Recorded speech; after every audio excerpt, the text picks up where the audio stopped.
Salut, la pragmatime. Oui, même s'il y a révolte agricole, c'est mercredi, c'est mercredi, c'est OVNI. Ah bah oui, c'est mercredi, c'est OVNI. On avait dit, on faisait cette thématique les mercredis. On verra si ça prend, ça prend pas. En tout cas, j'ai lancé cette thématique. Je me laisse un petit peu de temps pour voir si la mayonnaise, elle prend ou pas. Bien sûr, hein, toujours, je vais pas sur des sites complotistes, hein. C'est des sites de journaux, d'actualité, machin et tout, qui parlent de ça. Et donc là, je voulais traiter de ce sujet-là. Cette affaire d'extraterrestres qui fait l'objet d'un documentaire. Oui. C'est l'histoire d'un témoignage, enfin d'un extraterrestre qui fait l'objet d'un documentaire. C'est pas de la science-fiction, c'est un documentaire. Alors à voir, hein, parce que je suis pas au courant de l'histoire. Est-ce qu'ils vont nous faire un... Tu sais, genre les théories des anciens astronautes, hein, c'est un documentaire aussi. Alors, la gueule du documentaire. Hein. C'est quoi cette affaire d'extraterrestres dans le Nord, qui fait l'objet d'un documentaire? En septembre 1954, dans le Nord, un ouvrier affirmait avoir vu 2 extraterrestres et un ovni dans son jardin. Son histoire est retracée dans un documentaire bientôt diffusé sur France Télévisions. Voilà, c'est quand même le service public, hein, France Télévisions. Alors, est-ce que l'histoire dit s'il sortait du bar ou pas? Faudrait savoir. Donc l'essentiel, un habitant du Nord, Marcel Dewild, raconte en 1954 avoir vu 2 extraterrestres et une soucoupe volante devant son domicile. La police et l'armée avaient pris la chose au sérieux à l'époque et le GEPAN, groupe d'études des informations sur les phénomènes aérospatiaux non identifiés, a classé l'affaire comme inexpliquée. Oui mais parce que ça date aussi peut-être, non? À voir, on verra. Une équipe de France Télévisions termine actuellement un documentaire sur cette affaire avec des archives inédites. C'est une histoire incroyable dont le mystère reste quasiment intact 70 ans plus tard. Le 10 septembre 1954, un habitant de Carouble, dans le Nord, racontait avoir vu des extraterrestres et une soucoupe volante devant son domicile. Devant chez lui. Et du coup, les extraterrestres, ils étaient où? Ils frappaient à la porte Comment... je sais pas, moi. À l'époque, la police et l'armée avaient pris la chose au sérieux. Le groupe d'études et d'informations sur les phénomènes aérospatiaux non identifiés, le GEPAN, a d'ailleurs classé l'affaire parmi les cas inexpliqués.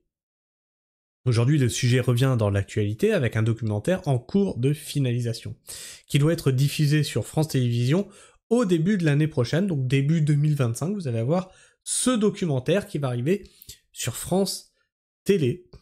Donc documentaire de la rencontre du troisième type en fait. Hein. Avec diffusé sur France Télévisions début d'année prochaine, avec de nouvelles révélations, rencontres avec les 3 types qui réalisent ce film. Des archives inédites. J'ai découvert cette histoire il y a 10 ans, raconte Jordan Anatole, à l'origine du projet de film. Co-fondateur du studio graphique valencinois Flying Saucer, il se met en tête de le raconter sous le prisme de Marcel Dewild, l'homme qui affirme avoir été témoin de l'événement. Dans cette aventure, il est accompagné de Rémi Waquette, vidéaste, et de Sam Nolin, un passionné de pop culture. Notre première idée était de faire de Quarouble un nouveau Valensol. Je sais pas ce que c'est Valensol. À vous Jordan Anatole. La rencontre de Valensol est un épisode bien connu des spécialistes d'OVNI. En 1965, un cultivateur affirme lui aussi avoir observé un engin volant posé sur son champ et ses 2 passagers humanoïdes. Ok. Alors des témoignages comme ça, il y en a à l'appel, donc oui, pourquoi pas. Cette commune des Alpes de Haute-Provence tire depuis profit du tourisme qui s'est développé autour de ce récit. Mais il y a besoin que de ça pour faire du tourisme. Bon écoutez, vous savez pas quoi? Dans mon terrain, il y a eu 2 soucoupes volantes et 4 extraterrestres. Je les ai vus. Si. Bah, vous pouvez venir visiter. L'entrée, c'est 10 balles. Voilà, 10 balles. Vous faites le tour du terrain, on discute, on boit un verre, voilà. Payant le verre, hein, bien sûr. À Carouble, le maire semble moins ouvert à ce genre de business. La reconnaissance populaire souhaitée par les réalisateurs se traduira donc par un documentaire avec l'aide de la mairie de Quarouble quand même, souligne Jordan Anatole. Ce dernier a eu accès à certaines archives inédites pour retracer cette affaire qui a fait le tour du monde. Aveuglé par une sorte de lueur de magnésium.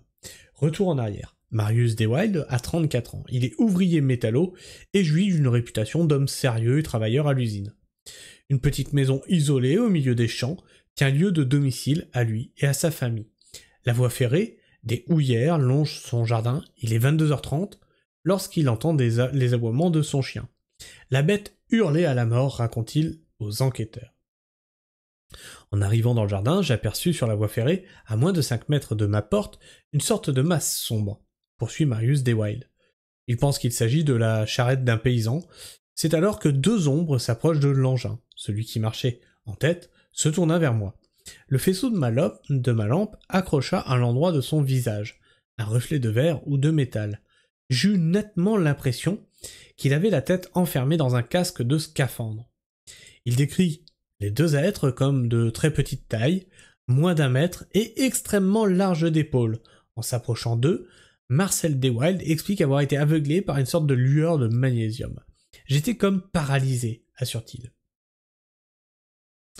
Trace étrange sur une voie de chemin de fer. Un peu plus tard, le témoignage qu'il livre en pleine nuit au commissariat parut crédible.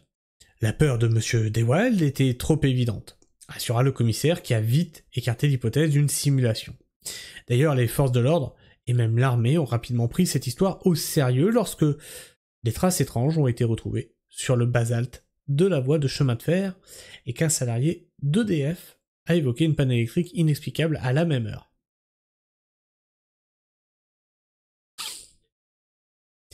Il y a quand même des traces physiques. Alors, c'est un récit répété dans un journal. Ça serait intéressant de voir les preuves quand même, les photos, tout ça, tu vois. Alors, dans le documentaire, ils y seront certainement, mais s'il y a des traces physiques, des coupures de courant, tu vois, tout ça, c'est tangible. Quelque chose, tu vois. Mais alors, que s'est-il passé? L'affaire a été classée secret défense, mais l'équipe de tournage a pu consulter certains documents. On apporte un regard nouveau, mais on ne voulait pas verser dans le sensationnalisme, indique Jordan Anatole. On s'en tient aux faits pour raconter la vie d'un homme dont le destin a basculé ce jour-là. La notoriété soudaine de Marcel Deswilde lui est d'ailleurs montée à la tête puisque, quelques semaines plus tard, il réaffirmait avoir reçu la même visite d'extraterrestres. Cette fois, personne ne le croira, le documentaire lèvera-t-il tous les secrets? Il reste toujours un côté mystérieux, dévoile judicieusement le réalisateur. L'histoire est racontée en détail dans un livre, Chasseur d'ovnis, de Jean-Marie Bigorne, pas Jean-Marie Bigard, édition Temps Présent. Et bien voilà, écoutez, je sais pas si ce documentaire va paraître en 2025, début 2025. J'allais dire, est-ce que ce serait pas rigolo de le regarder en live? Mais bon, avec les droits d'auteur, tout ça, on risque de se faire sauter la chaîne. On verra. Si vous avez le jour où il paraît, parce que moi je risque de le rater, parce que je suis pas sur la télé, n'hésitez pas à m'envoyer un mail. Mon mail c'est permapragma tout attaché @gmail.com pour me dire hey, tu te rappelles le documentaire là, t'en avais parlé, il est paru, tu peux le regarder en replay ici. Voilà, comme ça je pourrais le voir, on pourra peut-être en faire un débrief, on verra ce qu'on fait avec ça. En tout cas, ça sera rigolo de traiter ça, puisque peut-être qu'ils vont apporter des preuves concrètes, tu vois, comme ils veulent pas faire du sensationnel, peut-être qu'ils vont faire justement un reportage où ils vont dire voilà, là il y a les preuves, tu vois, il y a des photos, il y a ceci, il y a ça. On verra bien. En tout cas, n'hésite pas à me dire ce que tu en as pensé dans l'espace commentaire, à me partager ton avis Et ton opinion, est-ce que tu y crois, est-ce que tu y crois pas? Est-ce que pour toi, les extraterrestres sont une réalité? Est-ce que le mec, il avait trop picolé? Dis-moi tout ça dans les commentaires. Ne vous insultez pas, hein, chacun son avis là-dessus, hein, c'est toujours difficile de tirer le vrai du faux. Moi, je suis plutôt pragmatique, hein, vous le savez bien, donc je pense que il y a un peu d'affabulation là-dedans. Certes, il a certainement vu quelque chose. De là à dire c'est des extraterrestres, c'est des ovnis, comme un doute. En tout cas, bah, partage-moi ton avis, ton opinion. Et puis, bah, si t'es encore là en fin de vidéo, n'hésite pas à t'abonner, à me mettre un petit pouce vers le haut, et à continuer délicatement en caressant cette petite cloche pour ne rater aucune de mes sorties vidéo. Bon, hein, les vidéos ovni, hein, c'est une fois par semaine, c'est justement un ovni sur la chaîne, cette thématique de vidéo. Sur ce, moi, je vous fais la bise, prenez soin du sol, et restez pragmatiques. Ciao.